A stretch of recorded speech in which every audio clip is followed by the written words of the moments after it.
আসসালামু আলাইকুম প্রিয় শিক্ষার্থীবৃন্দ, তোমরা সবাই কেমন আছো? আশা করি ভালোই আছো। আজকে আমরা নবম শ্রেণী নতুন শিক্ষা কারিকুলাম 2024-এর গণিত নিয়ে তোমাদের সামনে উপস্থিত হয়েছি। আজকে আমরা ধারা এবং অনুক্রম পৃষ্ঠা নাম্বার 39 থেকে আলোচনা শুরু করব। তো 39 পৃষ্ঠায় এখানে একটি একক কাজ দিয়েছে, দেখো ক নাম্বারে নিচের সমান্তর অনুক্রমের সাধারণ পদ নির্ণয় করো।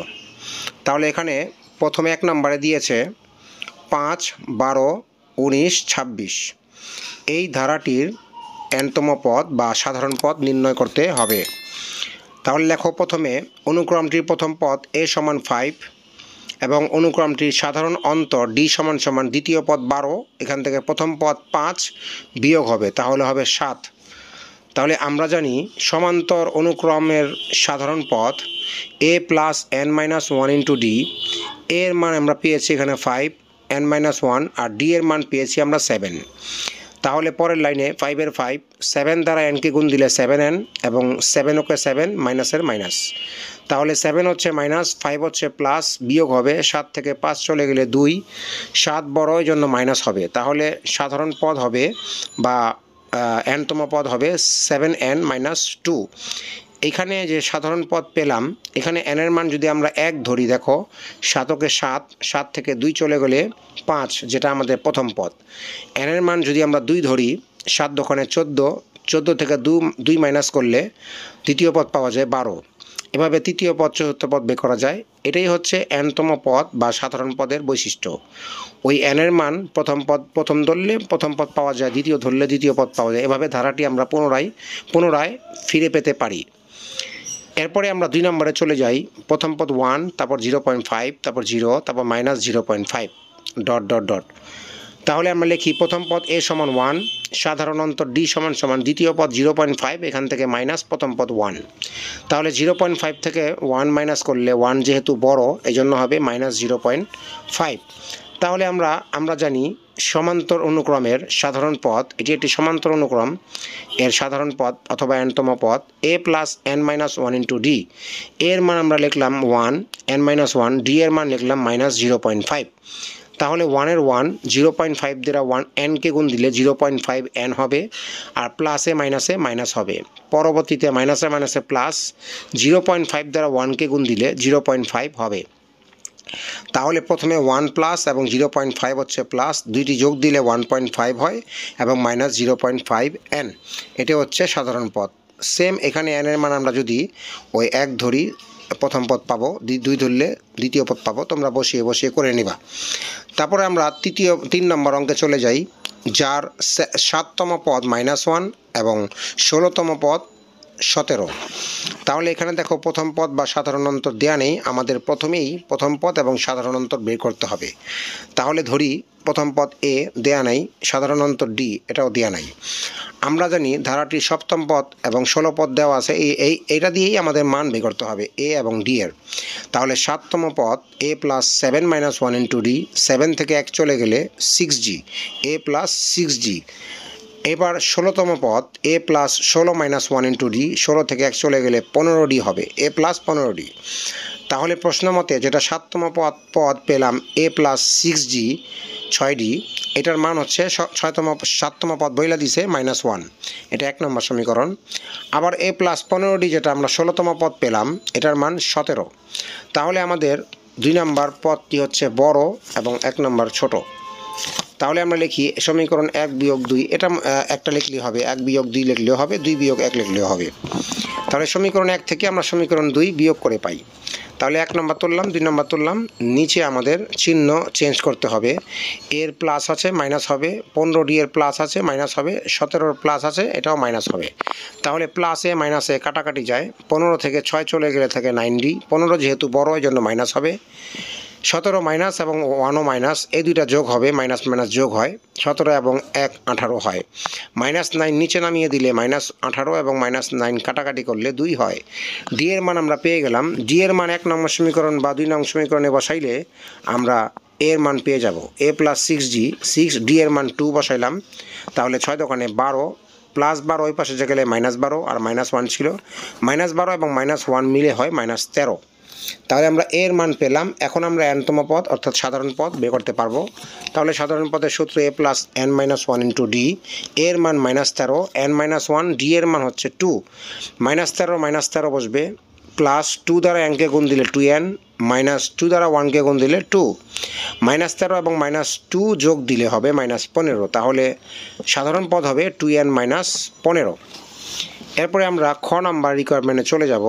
নিচের সমান্তর অনুক্রমের ফাঁকা পদগুলো নির্ণয় করো। প্রথমটা হচ্ছে 6-54। দেখো এখানে দ্বিতীয় পদ, তৃতীয় পদ এবং চতুর্থ পদ আমাদের নির্ণয় করতে হবে। আমাদের নির্ণয় করতে গেলে আমাদের ডি দরকার, সাধারণ অনুপাত অন্তর দরকার, এটা নাই। তাহলে প্রথম পদ 6 দেওয়া আছে, এটা লিখবো আমরা। প্রথম পদে a সমান 6 এবং শেষে 54 যেটা দেওয়া আছে 54, এটা পঞ্চম পদ লিখব। ধারাটির পঞ্চম পদ a plus 5 minus 1 into D, এর a 5 থেকে 1 চলে গেলে 4d হয়। তাহলে a প্লাস 4d যে পেলাম এটা হচ্ছে আমাদের পঞ্চম পদ এবং পঞ্চম পদের মান 54। এটা প্রশ্ন মতে আমরা লিখব a প্লাস 4d সমান 54। এর মান 6 প্লাস 6 ওই পাশে চলে গেলে -6, 54 থেকে 6 বিয়োগ দিলে 48 এবং ডি এর সাথে 4 যে গুণ অবস্থা ছিল সেটা ভাগ হয়ে গেল। 4 দ্বারা 48কে ভাগ দিলে হয় 12। ডি এর মান আমরা পেয়ে গেলাম। তাহলে আমরা জানি পাশাপাশি দুটি পদের পার্থক্যই হচ্ছে ডি, সাধারণ অন্তর। এখন দ্বিতীয় পদের আমরা সূত্র পেছনে শিখেছিলাম a প্লাস ডি, দ্বিতীয় পদ। তাহলে এর মান 6, ডি এর মান 12, যোগ করলে 18। তৃতীয় পদ a প্লাস 2d, তোমরা পিছনে দেখবা এগুলি দেওয়া আছে মেন বইয়ে। 2 এর 2, ডি এর মান 12, তাহলে 12 দোকানে 24 এবং 6 যোগ করলে হয় 30। এটা তৃতীয় পদ শূন্যস্থানে বসাবো। এবং চতুর্থ পদ a প্লাস 3d। এইভাবে যতগুলি পদ হবে ততগুলি ডি বাড়তে থাকবে। প্রথমে একটা ডি, তারপর 2টা ডি, তারপর 3টা ডি, তারপর 4টা ডি, এভাবে। এর মান 6, ডি এর মান 12, 3 12 36 এবং 6 যোগ করলে 42। তাহলে আমাদের এই 1 নম্বরের ধারাটি হচ্ছে, অনুক্রমটি হচ্ছে 6, 18, 30, 42 এবং 54। তাহলে আমরা ধারাটি পেলাম। তারপরে আমরা 2 নম্বর ধারায় চলে যাব বা অনুক্রমে চলে যাব। প্রথম পদ দেওয়া নেই, দ্বিতীয় পদ দেওয়া আছে, তৃতীয় পদ দেওয়া আছে, চতুর্থ পঞ্চম পদ দেওয়া নেই এবং ষষ্ঠ পদ দেওয়া আছে। তাহলে আমরা যেহেতু দ্বিতীয় পদ এবং তৃতীয় পদ দেওয়া আছে, এখান থেকে আমরা সাধারণ অন্তরটা বের করে নেব।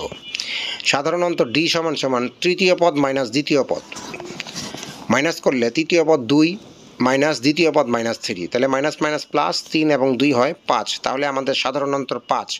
প্রতিটা পদের সাথে 5 যোগ করে করে আমাদের পরবর্তী পদ পাবো।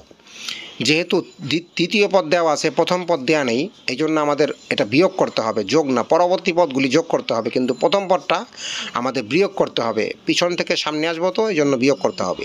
তাহলে দ্বিতীয় পদ -3 এবং প্রথম পদ হচ্ছে আমরা বের করলাম 5, এটা বিয়োগ করব। তাহলে দুটোটি -3 এবং -5 যোগ করলে -8 হয়। তাহলে প্রথম পদ আমরা পেলাম -8। দ্বিতীয় পদ দেওয়া আছে, তৃতীয় পদ দেওয়া আছে 2, চতুর্থ পদ বের করবো। 4 নম্বর পদ a প্লাস 3d, একটু আগে আমরা সূত্র দেখিয়েছি। ডি এর মান 5, 3 5 15, 15 থেকে 8 চলে গেলে থাকে 7। তাহলে আমাদের 4 নম্বর পদ হচ্ছে 7। পঞ্চম পদে শূন্যস্থান দেওয়া আছে, সূত্র হবে a প্লাস 4d, ডি এর মান 5, 4 5 20, 20 থেকে যদি -8, এর মান -8 চলে যায় তাহলে হয় 12। তাহলে 12, এটা পঞ্চম পদ পেলাম। আর ষষ্ঠ পদ তো দেওয়া আছে 17।